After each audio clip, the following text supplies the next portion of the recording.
Welcome to Harmony Bench from Ohio State University. Thank you. If I stand behind there, I'm so short I'll just disappear, so it won't work very well. Also, I admit I'm having a bit of a rebellion. Many of you are just joining us for the conference itself, but others of us have been here since Wednesday, and since that time I have experienced a bit of sensory overload. So I've decided if I were to perform an extreme version of my own difference, what would it be? What would it look like? And so I've decided simply to read my paper without the PowerPoint that I had intended. If you get bored, just imagine that I'm one of many experimental choreographers providing you with a very minimalist experience. You can just say, je suis Jérôme Bell, and you'll be fine. Okay, so the title of my paper today is Anticipation and Securitization, Dance Video Games and Choreographies of Wartime. In his book, Times of Terror, Discourse, Temporality, and the War on Terror, sociologist Lee Jarvis shows how the representation of time was a crucial component of the George W. Bush administration's discursive shaping of the War on Terror. It was simply impossible, it seemed, to reflect on the War on Terror's status and import without discussing or imagining its pasts, presents, and futures. Bush's administration was consumed with the War on Terror, and the president presided over the emergence of a temporality that unfurled with the events of September 11th, 2001, carried into the invasion of Iraq and eventual discovery and execution of Saddam Hussein, bled into the hunt for Osama bin Laden, and into the expansion of the label terrorist as an extra-legal category under President Barack Obama. In addition to instituting a new temporality, wartime, President Bush initiated military interventions against an affect, terror. Bush thus established an experiential temporal register for a historical time and modulated it affectively. The time of the War on Terror is a terror time, a time of fearfulness, anxiety, and threat. And this time is not yet over. Following media theorist Richard Grusin's analysis of news and entertainment media in a post-9/11 context, I argue that dance video games took on the formal and affective structure of 9/11, even in the case of Dance Dance Revolution, anticipating 9/11's medial affects. Grusin contends that in embracing catastrophe, the media took on the role of preemptively imagining the post-9/11 future, giving representational form to that which has not yet occurred and which may never materialize. By anticipating the not yet, the media, from television personalities to bloggers and Hollywood screenwriters, contributed to the anticipation and imagination of threats on the horizon, such that, if they were to come about, they would not come as a shock. Premediation, according to Grusin, brings about a kind of affective response to media that helps to inure us to, or train us to endure, media events that produce frightening, shocking, fearful, or traumatic response. Through our media consumption, we become habituated to whatever norms our media devices establish, crafting a sense of belonging and a way of being in relation to these norms. During an era of generalized anxiety and fear, entertainment genres did not, overwhelmingly anyway, offer audiences and consumers a release from these negative affects, but instead conspired to amplify them in things like reality television and so forth, which I discuss in a longer version of this paper, and turned them into a corporeal training ground. Now, because dance is foremost a bodily practice, it clarifies and concretizes the political arrangements, and specifically the anatomo-political arrangements, which is a Foucauldian concept. If you like it, you can take it. If you don't, you can leave it. Embedded in such affective temporalities as the War on Terror. According to Andrew Hoskins, our information age demands a different physicality and orientation to time than previous eras. Rapid and flexible responses are required to be adequate to the complexities of our networked age, which in turn demands a greater orientation to the anticipation of the near future. Grusin likewise isolates the posture of anticipation as significant to the experience of a post-9/11 mediality, and by extension to everyday life in the early 21st century. Grusin argues, anticipation names the temporal state appropriate to pre-mediation, as well as the affective quality fostered by the proliferation of mobile social networks or the creation of an Internet of Things. As an attitude, anticipation is both affective and temporal, eliciting feelings of anxiety and apprehension, or even a desire for gratification or control in awaiting the arrival of the future. Now, video games are uniquely able to cultivate an attitude of anticipation, as they call upon gamers to respond quickly to new information, including virtual threats, and dance video games such as Dance Dance Revolution and Dance Central give corporeal shape to both the production and dispersal of such information and threats. They compose a player's physical, spatial, and temporal orientations, substantiating the anticipatory posture Hoskins and Grusin describe, cultivating in gamers a preemptive stance, and I mean that kind of literally, a preemptive stance, indicative of the post-9/11 affective landscape in the United States. So step in time with Dance Dance Revolution. Dance Dance Revolution, or DDR, is a rhythm action game that was first released in 1998 as an arcade cabinet and later as a home console game. When playing DDR, gamers stand on a platform in the arcade version or a dance pad at home, which features up, down, left, and right arrows. So the pad itself has these up, down, left, right arrows, and then they face the screen where the game screens itself. When the music begins, a set of arrows begins scrolling up the screen in a predetermined order, and then the player tries to step on the arrow corresponding to the arrow on screen. And they try to step on it at the exact time that it hits this little cue on screen. The songs, some composed in-house, and some remixes of popular tunes, are only about 60 to 90 seconds long, and each skill level crams an increasing number of steps into that short duration. Much like Hoskins' notes of television, brevity and movement are of key importance to DDR. The game is not designed to be played for long durations by a single individual. Rather, the short bursts of energy required to play DDR lend the game to turn-taking and consequently to participation in a gaming community.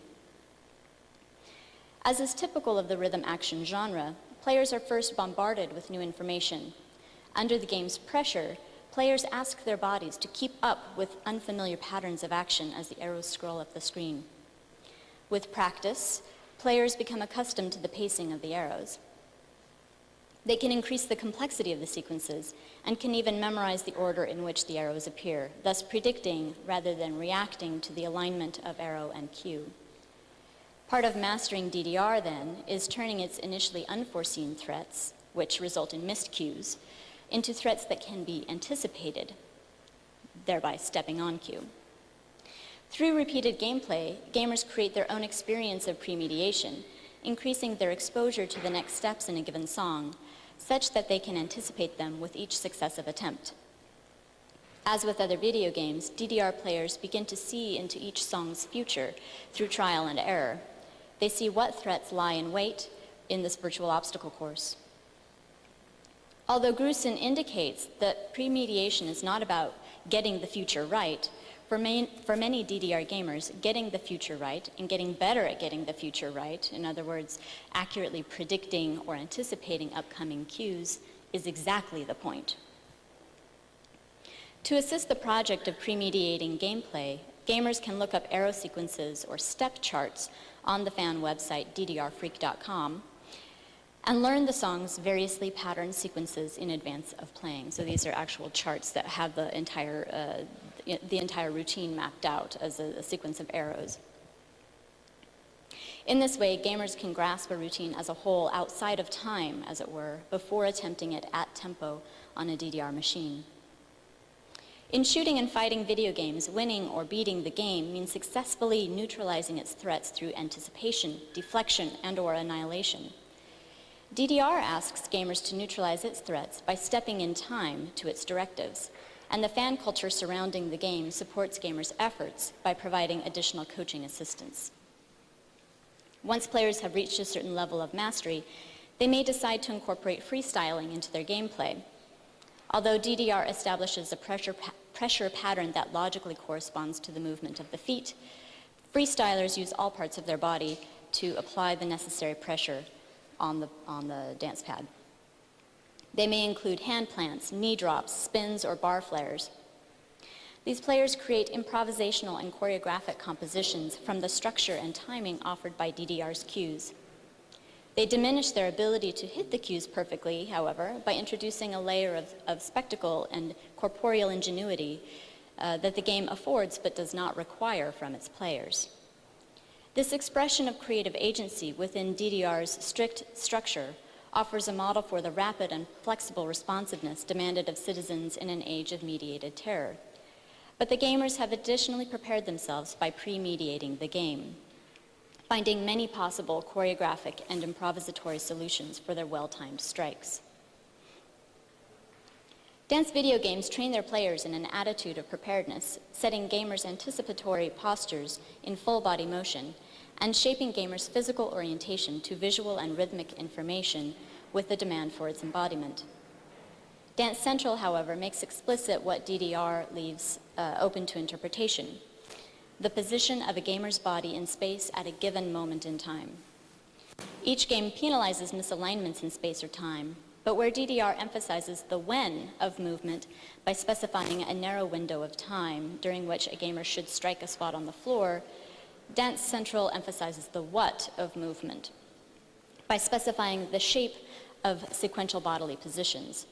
In order to prepare gamers to perform Dance Central's choreographies, the game's designers include training in the gaming experience. Where DDR fans provide each other with assistance in the form of step charts and advice in online discussion boards, Dance Central models itself on dance as a studio practice and thus incorporates the building blocks of learning steps, moving on to combinations, rehearsing a phrase, and finally performing the choreography as a whole. Preempting and premediating choreography in Dance Central. Harmonix, the makers of such music-driven video games as Guitar Hero and Rock Band, released Dance Central for Xbox 360 in 2010.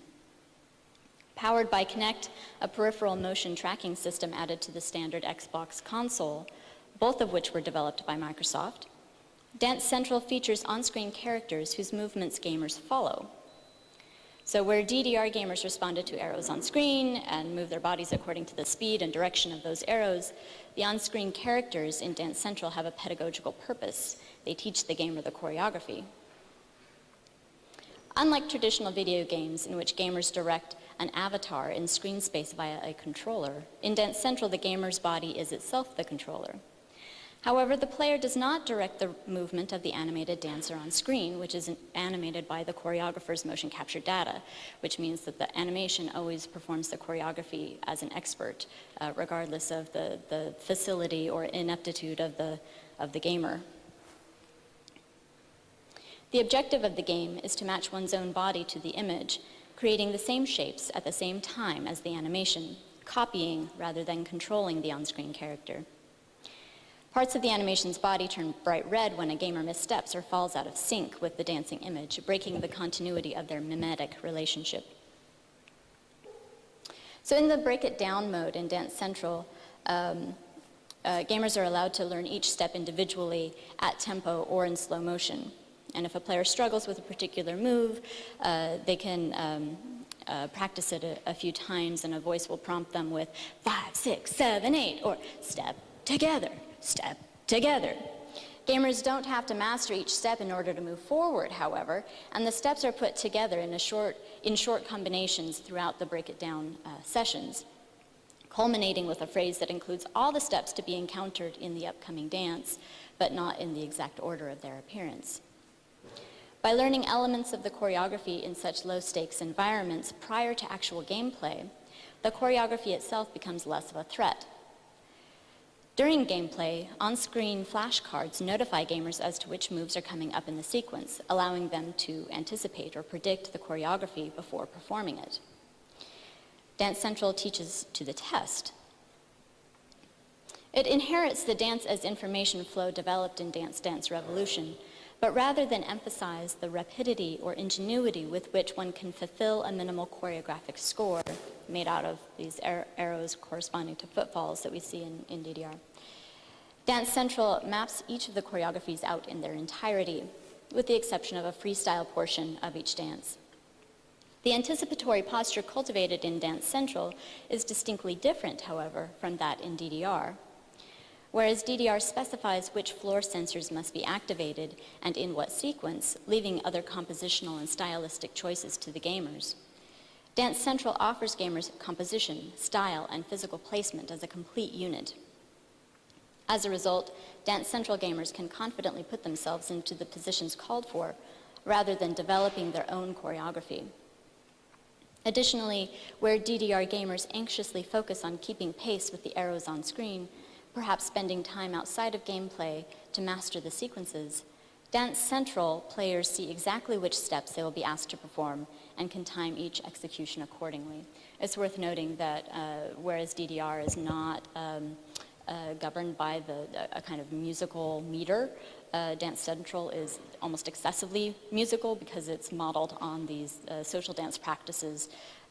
So the beat, the actual beat is very, very strong, whereas in DDR, it is a little crazy. It doesn't have that same rhythmic intensity, which makes it unpredictable and therefore frightening. To me, it scares me. Though anticipation manifests itself differently in each game, each premediates the future such that players can render threats predictable, thereby preemptively nullifying them. Mirroring what Grusin describes as the move from anticipation to securitization on the part of US government agencies, both DDR and Dance Central gamers are able to anticipate what is known and take appropriate action, rather than fear what is unknown. Anticipation leads the gamers to secure themselves against the future, and specifically against future threats, by preparing in advance. Securitization is not without its drawbacks, however. Just as choreographers worry about over-rehearsing dancers, lest the dancers become bored with the choreography and then the performance quality is diminished because the dancers are bored, game designers also worry about how long it will take a gamer to beat a game and then become bored with it. A gamer must neutralize threats, yes, but not too quickly or the game loses the appeal of its challenge. In addition to working through multiple levels of gameplay, then, Dance Central players can unlock challenge dances, which are basically remixed routines, and download new routines released every month or so. Surprisingly, though Dance Central includes a freestyle section in each routine, the absence of evaluative criteria does not lead players to experiment with the new moves that presumably they have learned from playing Dance Central. There is safety in choreography and vulnerability in improvisation. Neither Dance Central nor DDR are built to evaluate players' creativity, only their achievement within a set of designer-defined and platform-restricted parameters. So while some DDR players respond to those parameters by creating their own choreography, Dance Central seems to establish choreography as a program, something to be successfully executed rather than creatively interpreted. DDR establishes a score, Dance Central imparts choreography, yet neither game teaches players how to dance. What then do such games teach? They instruct gamers in the corporeal assimilation of audiovisual information, habituating and training bodies for the anxious tempos of a post-9/11 United States. So in this presentation, I've tried to gesture toward what I'm trying to do in this larger project, in a series of essays in which I'm thinking about dance in a popular context set specifically against the backdrop of the War on Terror.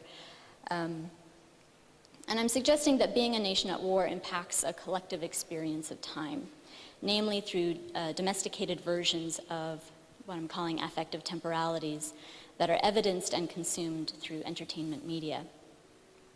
As Elizabeth Freeman, she's a queer theorist, remarks in her analysis of temporal registers of belonging, These bodies and encounters are themselves kinetic and rhythmic improvisations of the social. So some questions that I have for us are, in what kinds of kinetic and rhythmic improvisations do we engage as we play video games or as we create dance installations or dance in a new media context? In what visions of the social do we participate through our media consumption? And how does dance offer researchers an analytical frame through which to access the rhythms that inform everyday life in a post-9/11 context? Neither the posture of anticipation nor the nature of threat has remained consistent throughout the War on Terror. And in dance video games, we especially see the movement from anticipation to securitization that Grusin describes. Whereas DDR bombards the player with information to incorporate and set in motion, Dance Central prepares players extensively in advance, notifying them as to what threats or challenges can be anticipated and modeling how to successfully neutralize those threats by fully assimilating movement information. In this way, even seemingly banal entertainment media participate in the creation of choreographies for bodies at war. Thank you.